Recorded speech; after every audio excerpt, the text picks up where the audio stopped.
Most people think Daniel lived a life of luxury in the palace. They ignore the fact that he likely paid for that position with his own body. To serve a king in Babylon, you didn't just change your clothes. You often lost your ability to ever have a family.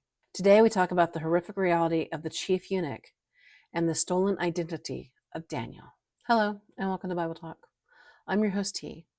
I'm not a theologian. I'm just a woman who loves God and wants others to truly understand the depths of faith we should have.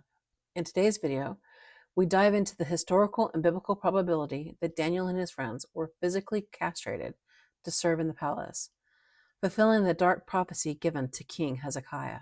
I read from the Christian Standard Bible, and today we're going to go through Daniel chapter 1, verse 3, and a little bit of 6 and 7. The king ordered Ashpenaz, his chief eunuch. The chief eunuch gave them other names. He gave Daniel the name of Belshazzar, to Hananiah, Shadrach, to Mishael, Meshach, and to Azariah, Abednego. Let's talk about the physical horror. The word for official in any ancient text is saris, which literally means eunuch. Ashpenaz was the chief eunuch. Historically, those under a chief eunuch were made eunuchs to ensure they had no family loyalty and could not touch the king's harem. So think about that physical horror. You're 14, 15, 16, 17-year-old. You're a male.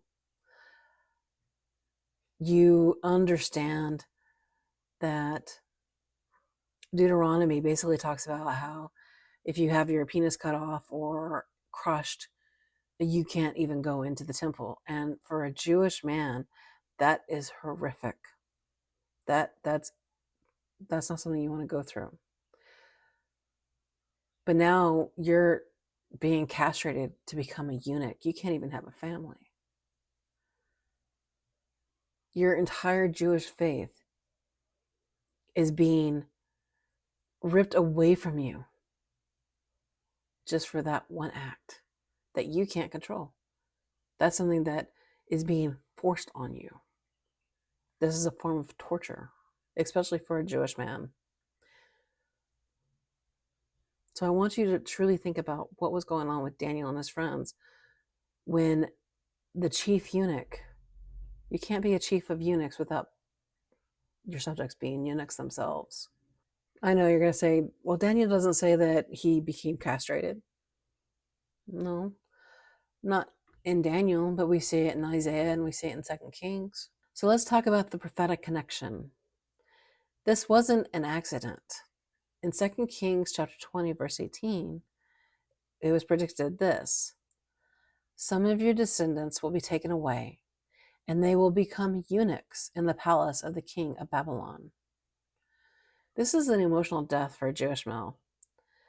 Being a eunuch meant you were cut off from the assembly. You can see that in Deuteronomy chapter 23, verse 1. Daniel was physically barred from the very temple he loved. He was made into a nothing in the eyes of the law.